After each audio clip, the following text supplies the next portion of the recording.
Let's talk about a closed group, because I think that's most likely where we really want to be. Just my gut feel, rather certainly than an open one that either requires invitation or there is some kind of subscription related to it of some sort. So people are taking it more seriously, right, from that perspective as well. They're there, they have a purpose, they recognize that this group can serve that objective of theirs, right, that they're going to derive actual value from it because they're paying for it, for example.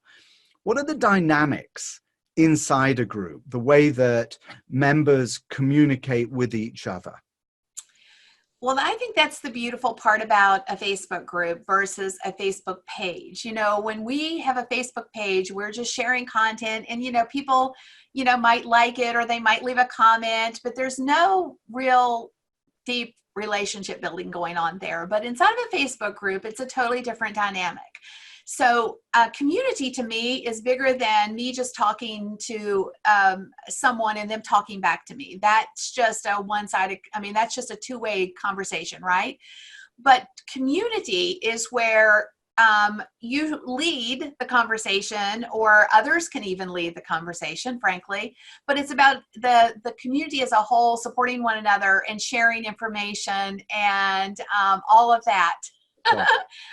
That's awesome. That's so adorable. He comes in to say hello occasionally. He probably so cute. Like, here, Dad, I need some attention. I know, but I'm busy. I'm busy. Sorry. Mine just came. You didn't see her, but she was here just a moment ago. I'm so sorry. So the dynamics of conversation inside of a Facebook group can be so much deeper, and true value delivered. Either whether you're leading the conversation or, active members within the community leading the conversations or adding their own value to the conversation. It's a totally different dynamic and one that has to be fostered, in my opinion. Fascinating. It's absolutely fascinating, isn't it? Because when you set up a group, the group members start to create their own content, their own dialogue. They ask questions of each other. So as the group starts to take on its own life, it actually starts to breed its own organic value as people start to talk.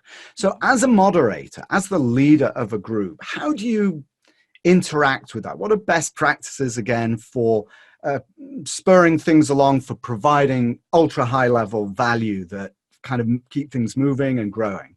Well, the thing about it is that it could come in a lot of different shapes. So you could go live in your Facebook group, which I highly recommend, by the way, and give great value, not only deliver great value, but engage and listen and have the group members be seen and heard. Because even though you're the face of that interaction, they still can feel like they're being seen because they drop in a question and you answer it. So it's like real time conversation, and it's probably the fastest way to really build out the know, like, and trust factor, because they get a sense for your personality. They start to say, oh, this guy or this gal really knows their stuff, and I'm in the right place. I feel like I'm getting a ton of value from this relationship or this group.